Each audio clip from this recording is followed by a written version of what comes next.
The 10 o'clock news. Could a proposed new tower, an office tower planned for Park Avenue in Midtown, mean things are looking up for the city's commercial real estate market? The mayor says the new office tower will be home to more than 6,000 jobs and have nearly 2 million square feet of office space. But is the demand there to spur on even more new office buildings? Fox 5's Teresa Priolo takes a look. There's no rumor. It's a reality. We are one step closer to the most dramatic new addition to our skyline in generations.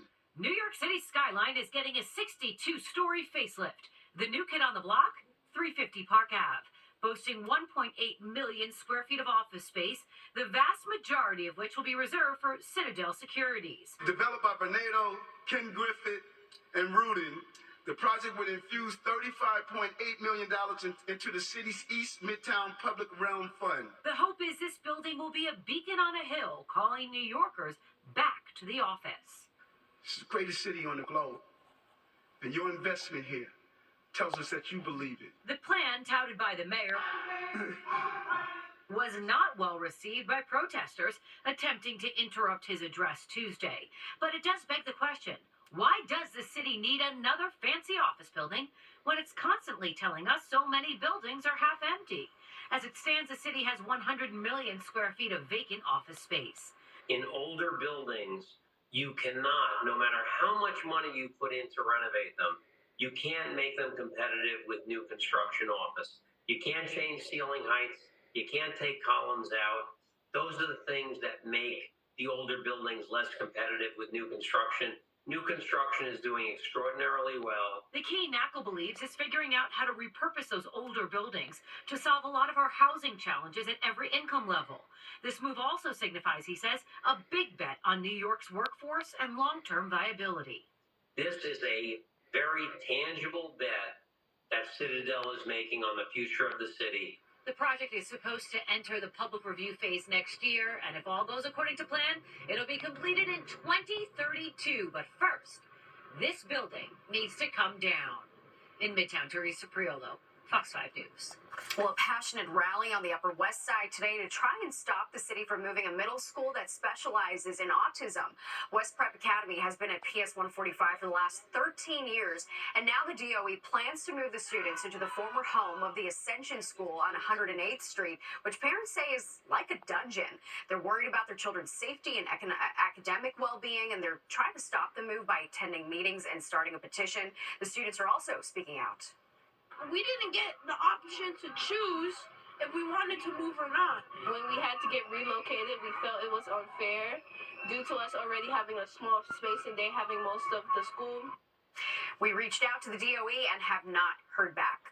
A small plane crashed off the runway at Sussex Airport in New Jersey. Its nose, you can see, buried into the ground. It happened around noon today. The FAA says the only person on board was the pilot. No word if the pilot was hurt. An investigation is underway. 3 weeks after Baltimore's Key Bridge collapsed, crews continue to use a massive crane to move the metal and concrete to a salvage yard. Officials announcing yesterday teams recovered the body of a fourth missing construction worker at the site over the weekend. 2 others are still missing. Attorneys for families of 2 of the victims allege the workers did not receive proper warning before the incident and are calling for a thorough investigation.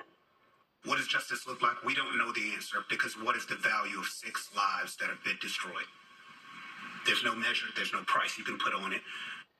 Meanwhile, Baltimore's mayor announced the city has partnered with 2 law firms to take legal action against those responsible for the collapse.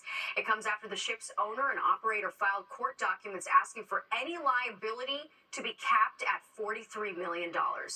Police are looking for a man they say exposed himself in Brooklyn. Cops say he approached a 36-year-old woman near 46th Street and 4th Avenue in Sunset Park on Saturday afternoon, exposed himself, and then ran off. If you have any information on him, you're being asked to call Crime Stoppers.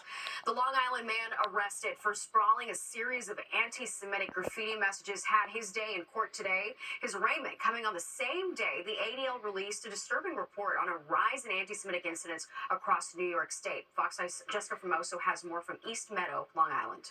Sebastian Patino Cáceres of East Meadow appeared in front of a judge Tuesday afternoon after being charged with 7 counts of criminal mischief and 7 counts of making graffiti. No. No. The 23-year-old is accused of spray painting anti-Semitic remarks on fencing across several homes along Merrick Avenue in East Meadow on Sunday night. An expletive against Israel, Free Palestine, Stop the Genocide, was written over the photos of the more than 100 hostages taken by Hamas on October 7th. ¿Por qué lo hizo? Por la injusticia. Why did you do it, I asked. Cáceres said because of the injustice, referring to the war in Gaza. According to court documents, not only did he spray paint these white fences, but he also targeted the East Meadow Jewish Center. His arraignment comes on the same day the Anti-Defamation League released its 2023 annual audit. The ADL says 2023 was not only the worst year of anti-Semitic incidents since the ADL began recording this information 45 years ago, but the attacks on Jews more than doubled since 2022. Anti-Semitism in America is a national emergency.